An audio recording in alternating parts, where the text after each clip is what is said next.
Welcome to our channel. Today we how to connect with Awin, complete guide step by step clearly. To connect with Awin, start by visiting their official website. Look for the sign up or join now button on the homepage and click it. Fill out the registration form with your personal and business details. Choose whether you want to sign up as a publisher or advertiser.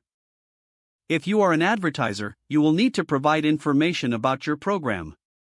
After completing the form, submit it for review. Wait for an email confirmation from Awin regarding your application status.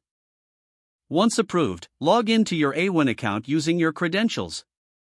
Familiarize yourself with the dashboard and explore the available features.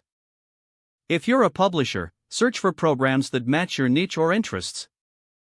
Use filters to narrow down your search based on commission rates, categories, or networks. Request to join the programs that interest you by clicking the appropriate buttons.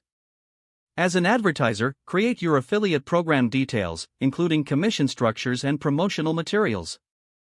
Upload any necessary assets, like banners and links, to make your program appealing. Set clear guidelines for publishers regarding your program's terms and conditions.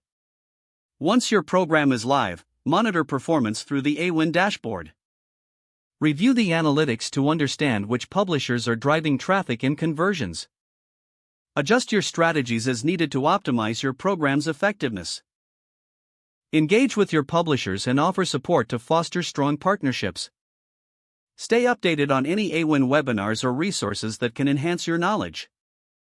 This will help you leverage Awin's tools for maximum benefit.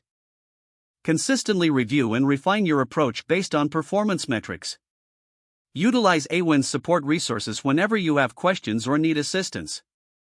Establishing a successful connection with Awin requires patience and ongoing effort.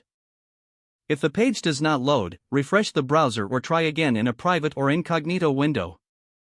Make sure you are using the correct email address, then retype it carefully to avoid small typos. If your password is not accepted, use the reset option and create a new strong password you can remember. Check your spam folder for verification or security emails, then complete any requested confirmation steps. Don't forget to like this video and subscribe to our channel for more step-by-step tech guides.